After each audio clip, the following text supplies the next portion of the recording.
welcome to our podcast, Broker Banter Denver, where we are breaking down barriers to home ownership. I am your host, Kim Davis, the real estate expert. And I'm Patrick Williams, the mortgage guy. We're here to inform and educate about the home buying and financing process. And on today's episode, we are going to talk about what a comparative market analysis, or in the industry, we like to say CMAs, and what they are good for buyers and sellers. Good God. What are they good for? Absolutely nothing. Say it again. What else are we talking about? Sorry, I couldn't help myself. It was there.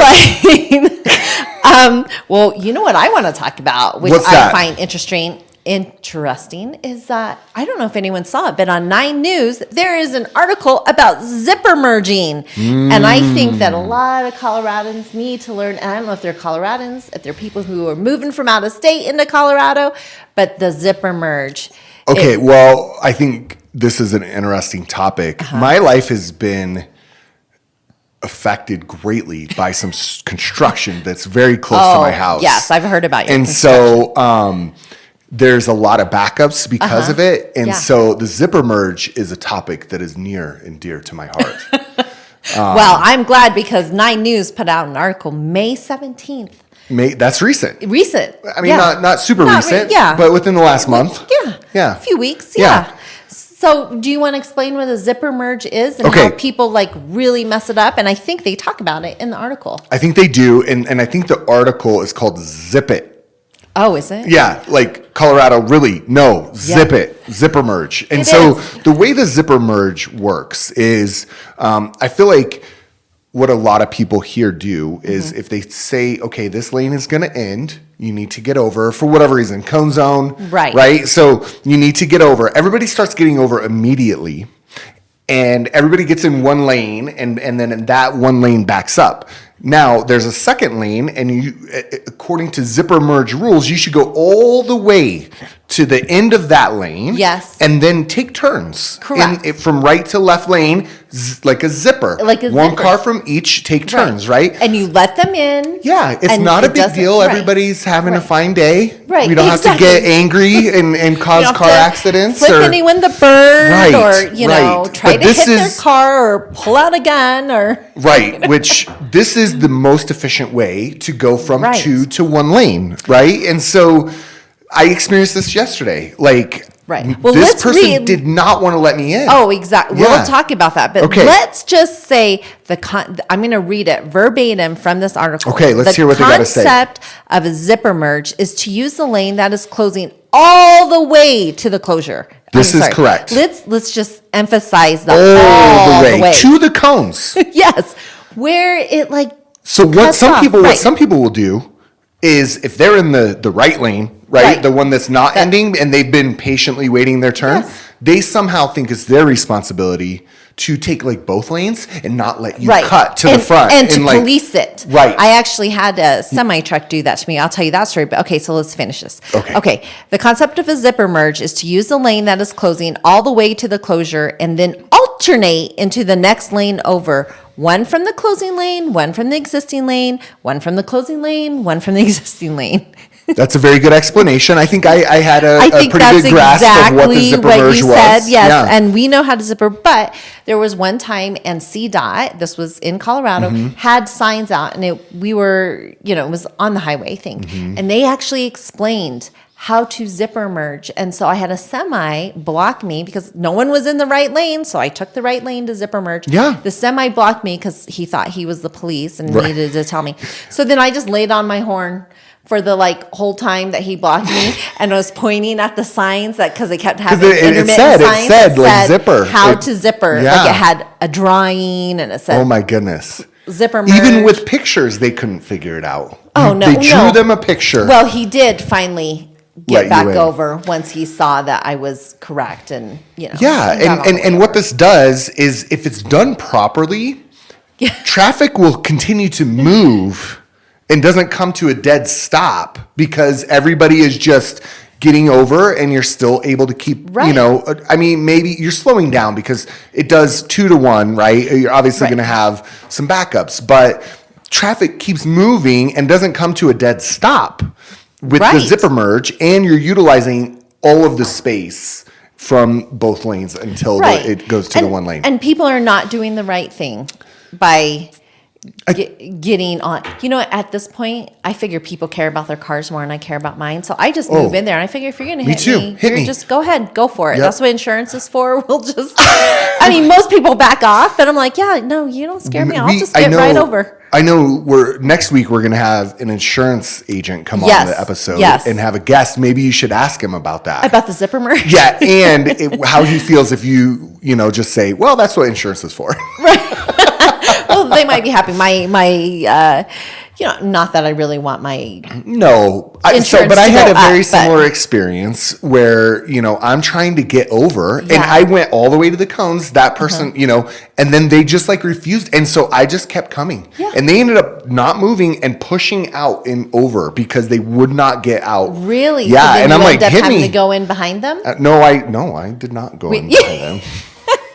I was properly zipper merging. Okay, yes. Yeah, so I felt like I had the right of way. I have thought about, there was one time there was traffic in our neighborhood, and same issue, right? No one wanted to zipper merge. No one was using the right lane, and I wanted to get out and direct traffic? No, I actually printed out a sign that said zipper merge with your URL for them to go look and see what it is. You put that up in your neighborhood? That's how passionate I am about zipper merging.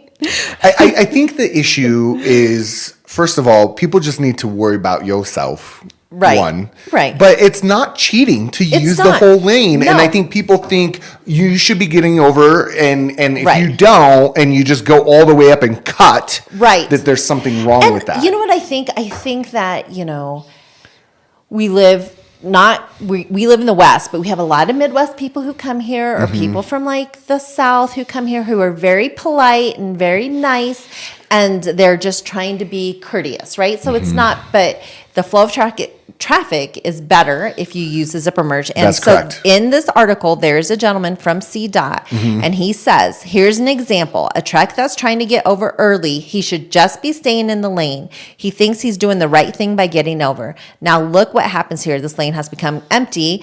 It's starved, if you will, of traffic, and that means less traffic is getting through at this single point. Right. Exactly. Starved so of traffic. This is the most efficient way to go from 2 to 1 lanes or 3 to 2, what have you.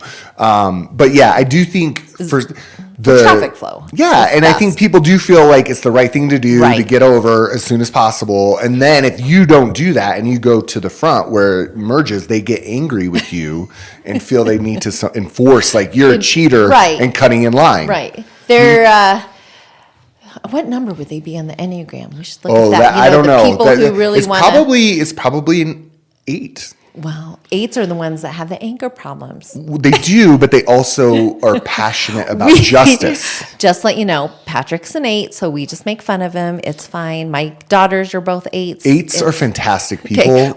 We could talk about Enneagrams maybe on that's a different whole other episode. Yeah, if you've not heard of Enneagram, I encourage you to check it out. It's a great way to learn about people and their personalities. Yes, it is. So, anyways, I think we can digress over the zipper merge. I think we've made our point. I hope. I hope. So, if you're driving in Denver Metro, make sure you zipper merge. Yeah, check out the 9 News article. Yes. Share our podcast with anybody who doesn't know how to use the zipper merge. I just thought of one big thing. I think 9 News actually, okay, I know we just wrapped it up, but 9 News. We're not digressing. Had another video or article on where to zipper merge on C470, where it turns into the Morrison exit. And so they were saying that people merge too early there. I remember that. That you have to merge where the lines get smaller. That's where you merge. That's correct. That's where it becomes the exit only lane. The exit only, yeah. Is the smaller dash line. So C470 and Morrison. That one is a controversial. There's been some road rage there. Yes. Yeah. So look that up on 9 News also. Okay. It's a hot topic apparently. Hot topic. Okay. Well, and traffic has gotten a lot worse here. It has. Yeah. It has. Everyone. All right. Are we going to digress now? Yeah, we're digressing now. Okay. So we're going to talk about comparative market analysis, also known as a CMA. Yes, that is correct. And so what that is it's kind of you want to have a realtor. So let's just talk about that. It's a realtor who looks up homes within your area that you're either... Well, let's back up even another step. Okay. I own my home. Correct. Why would I want a CMA? Okay. So you would want a CMA if you're going to sell it. Okay, right? so I'm in the very beginning stages of considering selling my home. Right. And you think you want to sell, you're not sure. You've kind of watched the neighborhood a little bit. Maybe you've seen what, Sue next door is selling her house for. Do you like my names? Jack and Jill last week, Sue this week. Yeah, I think those are great names for my neighbor. I don't have a neighbor named Sue, but I'm sure Sue would make a great neighbor. A boy named Sue. No. Yeah, well, you you never know. Have you heard of that song? It's like I think it's a Johnny Cash song. A boy named Sue. No, too aging myself. Okay. I don't know. I Jesse. I would like to think that I have. I've heard a lot of Johnny Cash, but no. I guess I've not heard of a boy named Sue. Okay, so maybe we should use that as our intro music. You've noticed. We might have to pay for that. Oh, that's true. So you've noticed that houses have sold, and you're thinking, oh, well, Sue just got a lot of money for her house. Maybe we will sell if we can get a certain price from it. Well, you want to call up your realtor, and the realtor should be able to see what Sue sold it for, should be able to look on the MLS, look at pictures, and see what all the houses in your neighborhood have sold for. So they're going to start looking at comparables and kind of do a deeper dive. A deeper dive. So this is a comparative market analysis is almost like an appraisal. The only difference is that us as realtors, not all realtors have appraiser's license. Right. Or have gone through the extra classes to be an appraiser. So it is our opinion of what the market is and what we think it will sell. And the reason why it's important is, maybe Sue next door did a full remodel of her house, and her kitchen's updated, brand new. All her bathrooms are brand new, and that's why it sold at the price point it did. Right, exactly. I haven't updated anything since 1992. So I'm probably not going to get that same price. You're not going to get the same price. Or maybe her house is completely updated but is smaller or doesn't have a finished basement. So those are things we can really look into it a lot more to see. So that's the first reason why you maybe use a comparative market analysis. Zillow or Redfin. I mean, there's a lot of these things out. I know we offer a service called HomeBot. Right. So those things say this is what your house is worth. Right. So those are really great tools if you're just kind of doing a quick look and you're just kind of curious of maybe what your house is first. But if you're getting serious about selling, this is the next step. This is the next step, because if you look at those, they give you a range, and usually that range is pretty big. I mean, it can be 100,000. Yeah, $20,000 to 100. Yeah, it can be 100. 200,000. Yeah. It just depends on neighborhood, because sometimes, probably not you or not people that list this, but sometimes people have finished basements and they have not reported it to the if I am going to do any remodeling, I'm going to make sure to pull permits. Right. Yeah. But I know there have been some people that do that. There can be, information that these big websites like Zillow or HomeBot that don't know about your house. Public record is what they're looking at. Thank you. Yes. They're looking at public record. And so, but those numbers can be skewed too, because they do it's an algorithm, and they may do like the mile around your house or half mile, and it may be outside of your neighborhood. Maybe your neighborhood is right next door to a neighborhood that's smaller or bigger, and that can skew your numbers also. So you just want to make sure you get a professional to help you with, first off, pricing your home if you're selling. But a CMA can also be helpful in, and this is where you kind of come in, is if, hey, I'm thinking about getting a HELOC, and I wonder if I have enough equity in my house, right? Yeah. And so maybe a comparative market analysis can help with if you should refi or not. If you, or pull out a home equity line of credit, so just kind of giving you a better idea of what your home is worth, diving into the details. Like, you have updated bathrooms, updated kitchen, walkout basement that's finished. Like, this neighbor doesn't, so that's not really a comparable. We're going to throw that one out. Or this house that it was looking at is not really, it's much smaller or much larger. So it's really almost as good as an appraisal. Yes. I mean, it's It will get you the same value, because even as a realtor, you should be helping the appraiser. Here are some comps that Yeah. I found that are very similar Yes. to the property Yes. that we're looking at. Comps as being comparables. Thank you. Right. Yeah. So it's funny, compare CMAs, comparable market analysis, comparables, comps. Those are terms you hear a lot. And Yeah.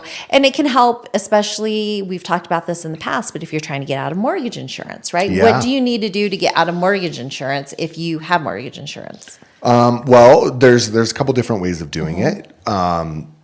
It will just fall off automatically once you have paid down your mortgage Okay. to 78% Okay. of the loan to value of your purchase price. Okay. But where that misses out is in that equity that you've begun to earn over Right. the years that you've owned your home. And so it's going to use the amount that you've purchased the home at, Okay. or refinanced at the time. Right. So you're missing out on a great portion of equity, especially here in Colorado. Over the last Right. 4 years, we've had Right. quite Not a bit. that we think a lot of people will refi out just to get out of their mortgage you know what, insurance. though? It could. I mean, back in the day, but now with interest rates so higher. Yeah, but then I maybe- would say look at it, because it could it depends on how much your mortgage insurance is. That's true. And if, even though you maybe have a lower interest rate, your monthly overall payment and more of that payment is going to go towards principal, Okay. because you're not paying mortgage insurance. So it Okay. could still make sense. Okay. Okay. But there's also a way of doing it without refinancing, where you can get an appraisal, a current appraisal of your home, and you say, look, my home is now worth, we paid 5, I've paid my loan down to 450. Right. And now it's worth 575. Right. I'm now under the threshold. I no longer need mortgage insurance. I have 20% of, and I just threw numbers out. I don't know if I did Right. a good 20% equity stake in there, but now I don't require mortgage insurance because I now have a 20% equity stake in my home. And then you submit that to your current lender, the mortgage servicer, and you request for that mortgage insurance to be drop removed. off. So I guess the question is, Patrick, is why would you want to get a CMA versus an appraisal? Yeah, I mean, I think from the perspective of the borrower, Yes. I'll put myself in their shoes. I would want to know that I have the equity in the property before I shell out a check to the Correct. appraiser. Yes. Right? That is correct. Okay. Because realtors mostly will do a comparative market analysis, a CMA, for free or as a courtesy to help you, to where an appraisal can cost anywhere from what? 5, 6, 7, depending on, I Yeah. mean, some of the more complex properties, maybe acreage or, large amount of square Right. footage, they can be $750 and even Right. higher. And so you don't want to pay an appraiser $600, $700, $800 and then find out, oh, you don't have equity, you don't have the equity yet to get rid of your mortgage insurance. You just lost money on Right. yeah. So that is the benefit. And I know this is something that I did a couple years ago. The property taxes have gone up quite a bit in Colorado over the last 2 years, They because have. the most recent assessment period ended July of 2020. Is that correct? 2020, 22. Yeah, 22. 22, which 22. was the very peak Yes. of the kind of COVID market, and where things were Correct. just going crazy. So actually, that's really great that you brought it. So we had a lot of clients and just people in our neighborhood who called realtors, called us, our Yeah. team, called their own personal realtors, but asked like, hey, can you help us fight this Jeffco assessment? And so what we did is we didn't help them fight it, but we gave them the information to help them. Right. And so you can take that CMA Correct. and send it to the county, whether it's Correct. Jeffco, Douglas, Denver, Yes, doesn't sorry, matter. yes. And you say, look, your assessment of the property is high. Is high. Yeah, these are the comps that I found, and I think you need to adjust. And hopefully with this, as homes have kind of plateaued a little bit, maybe in the next 2 years before that assessment comes up again, maybe there's a chance that you could get it lowered. We did have some clients that had, success in getting, a little bit dropped off. Yeah, Of their I did. assessment. I got mine reduced slightly. Oh, you did? Yeah, Yeah. not a ton, Yeah. but Hey, every dollar helps, I right? think they reduced it by 60,000. Wow, that's great. Yeah. Yeah. Every dollar helps. Which Yeah. then tax dollars is probably like what, $10-20, but still. You know what? We'll take it. I'll take it. We'll take it. That's right. And so then there's one more way that a CMA can help, the public. So if you're a buyer, and let's say now that the market's kind of slowed down a little bit, I mean, still a seller's market, which we can always talk about we'll do that in another podcast maybe, what a seller and buyer's market is. Yeah, maybe we have time to touch on that today. Okay. Well, so let me finish. So if a buyer wants a CMA, which is really smart, it's so that you can figure out what to offer on a house, right? Correct. So the last thing that you want to do is offer way high, but you're getting a mortgage. And why is that a big deal? Because you're going to have to do a what? An appraisal. Exactly. And just because you've offered a certain amount to buy a home, that doesn't mean the home will appraise for that amount. Correct. And there's appraisal gaps. And as a buyer, if the difference between the appraised amount and the purchase price, you're required to come to the table with. Right. I can only lend off the appraised value. Exactly. We should really touch on appraisal gaps and like interesting nuances of contracts maybe on another Look at this. We're coming up with all kinds of new ideas. But that's a great, so you want to know that, hey, if I'm getting a loan and I only have the down payment, that I am making an offer that the mortgage lender is going to be able to do so that, once again, we're not costing you money before. Yeah. So the house is listed at 600. Right. You're as the buyer's agent. Correct. You're going to go pull a CMA. Correct. And you're going to say, look, you know what? I'm seeing based on these 2 or 3 comps. These have all sold within the most recent 6 months. They're exact 3-bedroom, 2-bathroom. Correct. I'm seeing 575. Yes. And I don't think the house is worth 600. I know that's what they're asking. Right. So you can use that as leverage to come in under asking. Correct. 1, but 2, make sure that you're not, going to have a gap in appraisal. And of course, in a seller's market, it's a little bit different. We know that we're pushing price, and the appraisers know that we're pushing price. You know what? 2 years ago, or the last 2 years that we've been pushing price here in the Denver area, they, sometimes appraisals were behind 6 months, but they will give you a little bit of leeway, it seems. So maybe 575. There's actually there's actually date adjustments. There are in the appraisal. Yeah. Like we understand that this comp closed 2 months ago or 3 months ago, and so we've actually made adjustments upwards because if it was this same house was to sell today, it would sell for this much more because that's what the market was doing at the time. And that's the reason why you should buy. Right? To get that equity. And is that what you're talking about? Yeah, exactly. Yeah. I mean, that just goes to show you how quickly sometimes it's depending on the market, you can start to build equity in your home. Exactly. Yeah. And so we just want to, explain what a comparative market analysis is for, and how they can help you. I think and that a realtor that you work with should be able to do that. And so if they're not doing it, you should ask them to do it. Or if not, you can call me. Call Kim Davis at Remax Professionals. So, what's your phone number, Kim? 303-882-0888. So, just to recap here real quick. Yes. Okay.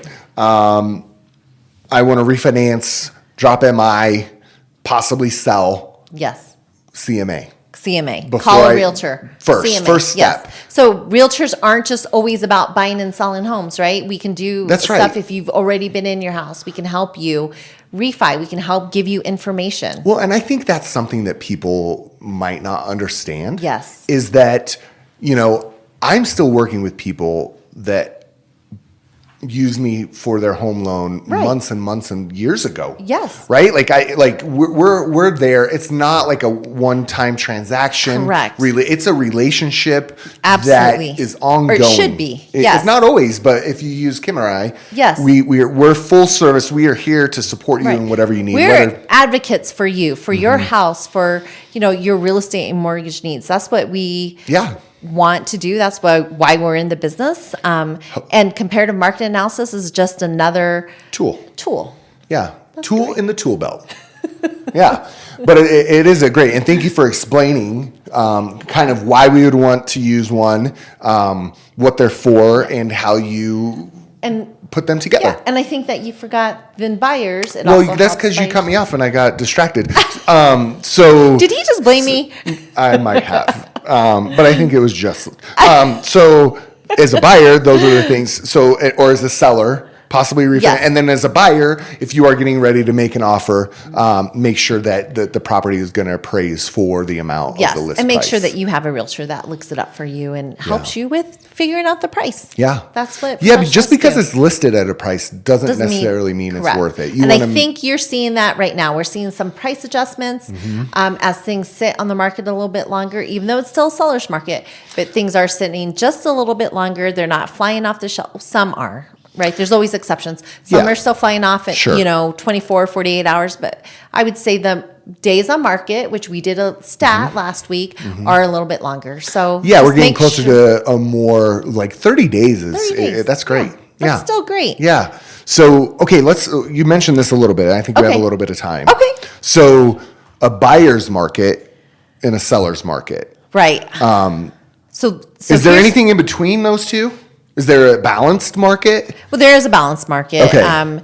But usually, you don't hear people talk about a balanced market, but buyer's market and seller's market. So balanced market, they say, is here in the Colorado, I believe, is about 6 months 6-month market.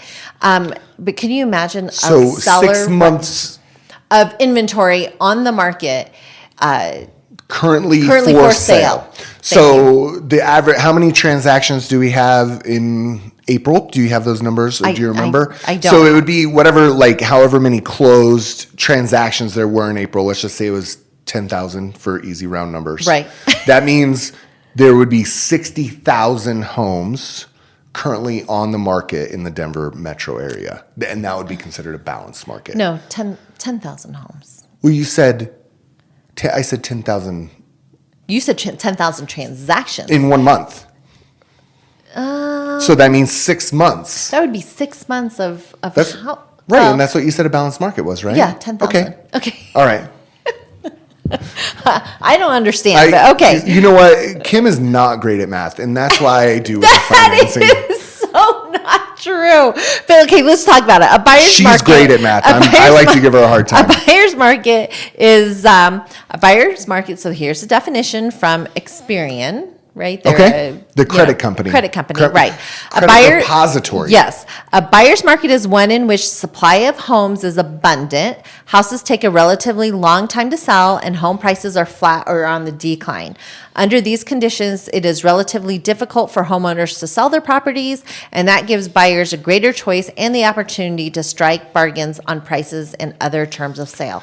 The last time I remember Denver being in a strong buyer's market was 2010. 9? Yeah. 10. 9. After the mortgage meltdown, there was lots of foreclosed properties. There was a glut of inventory on the market, and there wasn't that many buyers because credit was tight. There was a pendulum swing after the very loosey-goosey lending standards of the meltdown period. Right. And it went completely the opposite direction. I was in the business that time. Yes. And you really it was very difficult to get a loan during those times. Yes, it was, there's a lot of mortgage fraud and that, as we said in I think one of our very first podcasts, we talked about The Big Short, the movie, right? We did. That explains a lot of. It does. It's a great movie. It is a great movie. Even if you're not in the industry. Yeah. What happened. And so that was, so then because all that crashed, then the buyer's market happened. There was so much inventory. You could buy a house in Denver for $100,000,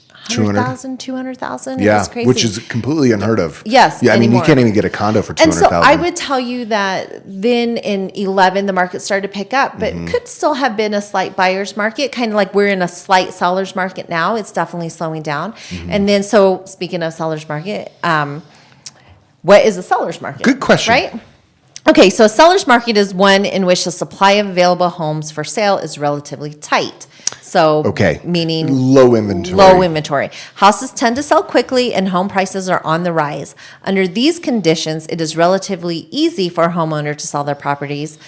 Buyers must compete for available houses and may have to sweeten their offer in order to stand out. And sweeten their offer. So there's lots of things you can do to sweeten your offer. What are some of those things that you can do? So an appraisal gap, which you just said. We talked about that. Yeah. So that means if the home does not appraise, if it does not appraise for what it's being sold for, you are willing to come into the closing with the difference. Correct. Okay. So, and then a not an inspection objection. So still inspect, but not object to anything. So you know what you're going to get. That's So you're saying whatever comes up on the inspection, we're just going to take it as is. Right. Okay. And then one that I don't really suggest, but that we saw a lot of people do the past few years was hard earnest money. Where you are going to give earnest money, which is an amount of money that typically 1%. Was that pretty average? Yeah, it's about average of the purchase price of the house. You set it in escrow, you give it to the title company, but people are saying, hey, I want to buy your house and I will give you the earnest money no matter if I back out of this contract or not. So typically the term hard is when that earnest money becomes non-refundable. Correct. Right? You've passed the contingencies in the contract and that money is now hard. Right. Meaning if you no longer want to proceed with the contract, you lose that earnest money. So what you're saying is people were just saying, I'm making it hard. I'm writing this check today and I understand I'm not getting it back. That is correct. No matter, and so you never suggested that really. No, I think that's a little scary. And in Colorado, real estate contracts are written for buyers. And so that kind of doesn't protect the money. But I guess if you really want a house and you know you're going to buy the house no matter what, it's just something you need to talk through.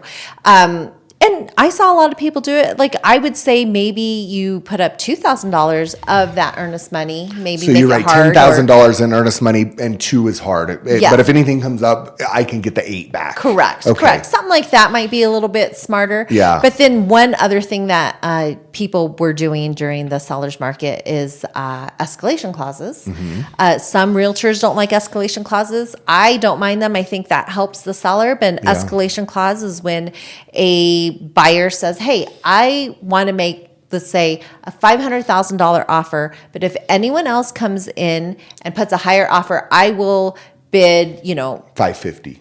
$10,000 over the highest asking price, next highest asking price. And so then your escalation, your price of the home can continually go up. Some people put a cap on it, like I'll pay $10,000 over up to $650,000 or $600,000. But then what happens there is we get into a little bit of a trouble with an appraisal. So we need to make sure that you have the cash. And we can talk about that. That was a quick overview. It could be something like we said that we can talk about. One thing I think also that became pretty prevalent, we've seen it a lot. I did it as a buyer and a seller is rent back, right? Yes. Is that another thing that you can utilize as well? I think we talked about post-closing occupancy agreement. Yeah. So it's just basically a rent back where it used to be back in the day, you would get the house on the day that you close. Or then for a little while there, it was 3 days after closing. Mm-hmm. Now, sometimes you see anything from 30 and a maximum of 60 days. If you have a lender and that's your principal residence, they require, is that correct? You have to occupy the property as your primary residence within 60 days of closing. Yep. Yeah. So you can do a 60-day rental to that is kind of, but you're saying, look, you can stay in that. We're going to buy it and we own it. But we'll let you live in it for free for 60 days after we've closed. And that's a pretty good benefit because that gives that seller some additional time if they didn't want to do a contingency. And so correct. To find and their new especially in home. a seller's market that they maybe couldn't buy another home until they sold their house. Right. So that gives them the opportunity to maybe only do one move. So that's great. Huge. Yeah, that's great. That's a lot of good information today. Yeah, hopefully it was good information for you. Yeah, I think the most important thing we went over was zipper merge. I agree. Zipper merge. 100%. If anything, zipper merge. Yeah, so if you know anybody who does not know how to zipper merge, please share this podcast. You can find us on YouTube, Spotify, and iTunes. Yes. We'll see you next week. Thanks.